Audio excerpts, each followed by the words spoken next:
These old cars will show a distinct personality and the creative ability of the engineering group in developing tooling that would produce each of these individual cars. If you saw a 1968 Chevy going down the road, you knew it was a 1968 Chevy. Every car changed body lines every year. You didn't have to read the nameplate to see what it was. Personally, I think the creativity in tool design is outstanding in the United States. And this certainly demonstrates that creativity.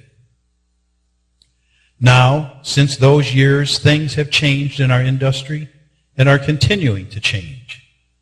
Body panels are being made out of thinner, higher strength metal.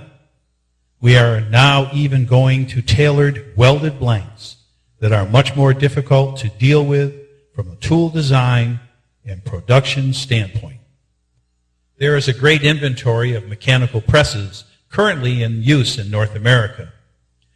Their capabilities are not as flexible as we would like, so we use nitrogen, air, and hydraulic cushions to make this inventory more flexible.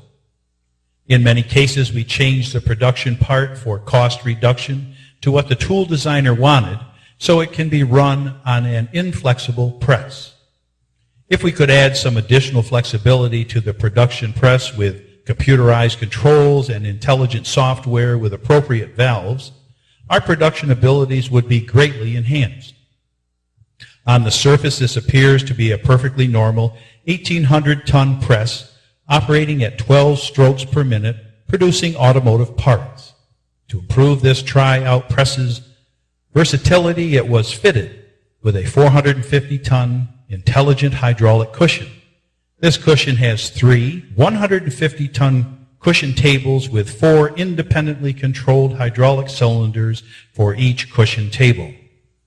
With this cushion system, this press can operate similar to a mechanical press with a nitrogen cushion system, a mechanical press with a pneumatic cushion system, or even a hydraulic press with a hydraulic cushion system.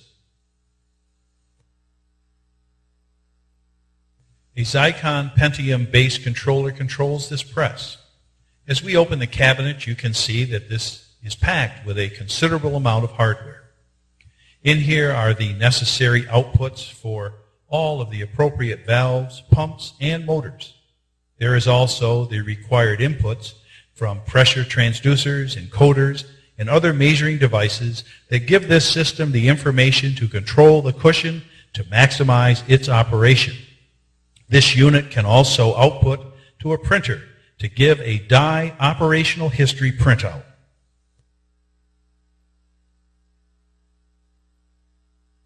Now we are back at the main control screen. From this screen, we can go into the appropriate menus to set the intelligent cushion up for a specific job. If we are putting a die in that has run on the press in the past, that die's individual file would be called up and all of the operating parameters that were originally programmed into the press to run that die would be activated so we could run good parts from the very first hit. If we are going to set up a job from scratch, we would go to all of the appropriate screens from here. Currently, in this area, we are setting the cushion pins. By setting the cushion pin locations in our computer, we can use the computer to determine exactly what the loading will be on the individual parts of the cushion table. This loading is then calculated for uniformity. If off-center loading is outside the preset tolerances of the computer, a recommendation will be made by the intelligent controller on how to apply cushion tonnage to make a good part. This diagram can be stored in the controller's memory, so every time we run this die, we can access that file for the die setup.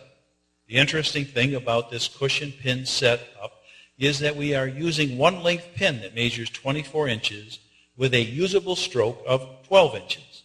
It is not necessary to use different length pins because the intelligent controller controls these pins so that we can use any increment of the stroke that we desire in our die design.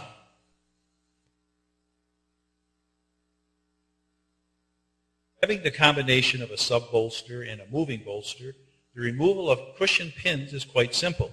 With the sub-bolster plate in place, you do not have to remove the pins before rolling the bolster out. You can retract the pins below the bolster and then move the bolster out with the pins still installed in the press. You can then raise the pins and remove the pins you don't need, then relocate the pins you do need to the location they are needed. Without the sub-bolster, you would have to unclamp the lower die shoe, chain it to the top shoe, and have the press lift the entire die off the bolster. Then you would have to reach under the die to remove the pins. Then you would lower the die back down onto the bolster and unclamp it from the ram. Only then could the bolster be moved out. The sub-bolster system, which also includes an additional 12-inch of downward cushion travel, represents at least a 2-hour savings, hit to hit, every time the bolster is moved out and then back in again. We will now be programming cushion tonnage. Here we have a left cushion table, a center cushion table, and a right cushion table. For the length of the stroke, which is 8 inches in this example, we can program the cushion table to have different tonnages for segments throughout the stroke. We will start out by making contact at 8 inches above bolster with a cushion tonnage of 400 tons. So now we are going to set the whole cushion for a total of 400 tons. The first thing we do is bring up a touchscreen number pad to type in the tonnage we wish to set the cushion system at. Then we post it and we have 400 tons. This can also be established by moving the slide up or down on the screen with our finger. The computer automatically distributed the 400 tons evenly throughout all the cylinders because we had set it up to do that. What we can do, if we wish, is redistribute the tonnage. There are 12 cylinders under the cushion system, and we can increase the tonnage to some and decrease it to others depending on the part requirement. It is interesting to note that during rollover, this system is able to change tonnage pressure up to 8 times, from 3 o'clock to 6 o'clock. This is important because we are setting the bead, and of course, you are stretching the material to make a good part without fracturing.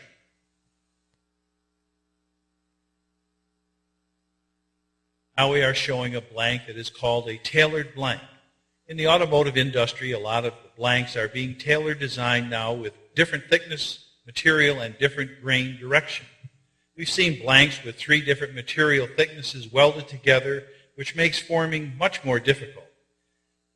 These different thicknesses and grain direction require a cushion system that has the infinite control over tonnage and stroke to be able to make a good part in production.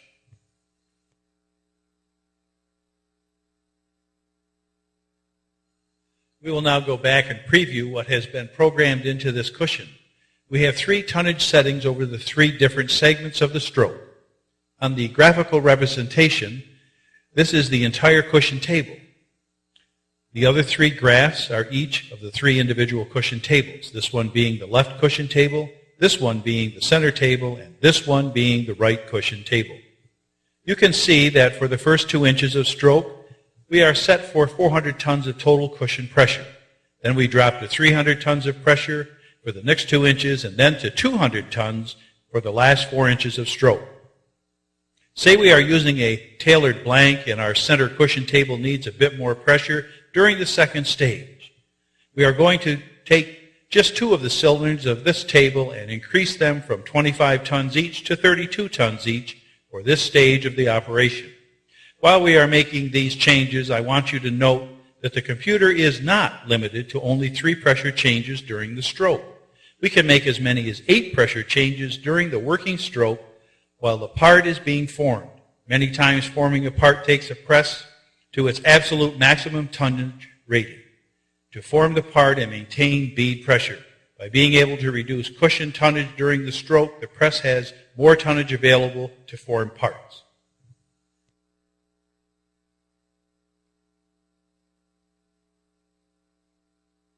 Here we are showing an example of some finished parts that are formed and drawn for automotive. Even with some very sharp radiuses, there is no pie crust around the edges. You can see material must flow to make the draw.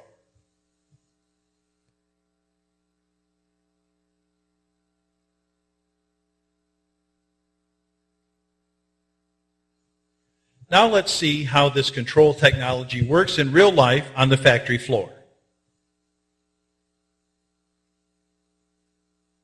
This part appears to have fractured during rollover. In taking a close look at the fracture, it was determined that the cushion pressure was too great on the left cushion table, not allowing material to flow as necessary to make a quality part.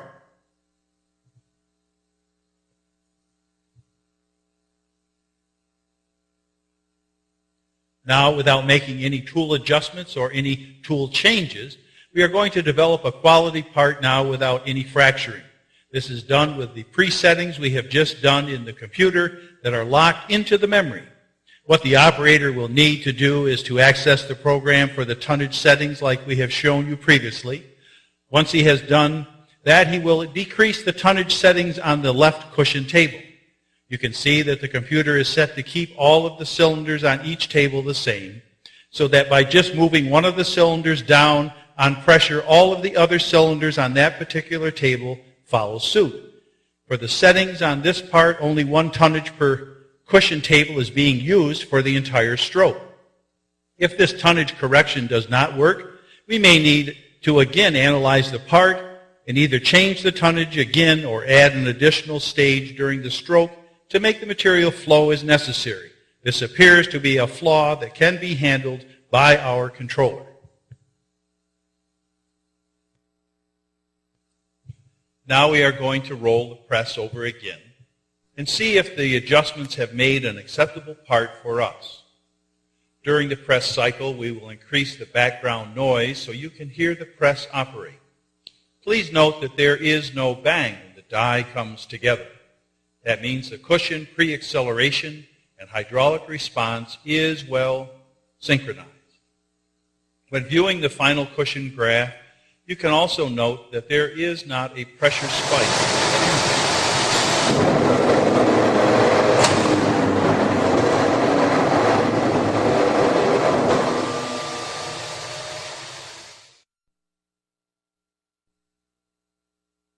The radius is not fractured like you've seen previously, and we have an acceptable drawn automotive part where the radiuses are very tight and the tolerances very critical.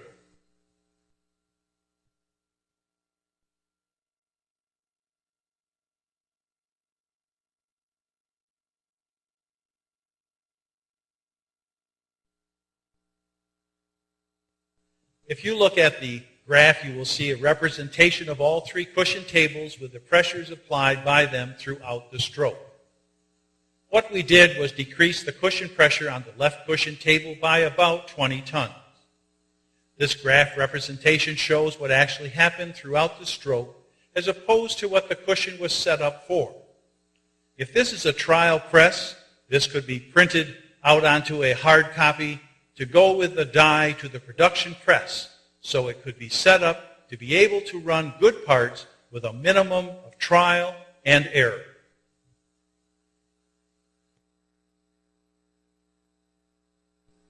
We hope you have found this technology interesting and you can see many possibilities for implementing it in the future. It makes the entire inventory of mechanical presses that are used for draw or forming more flexible with the use of an intelligent hydraulic cushion.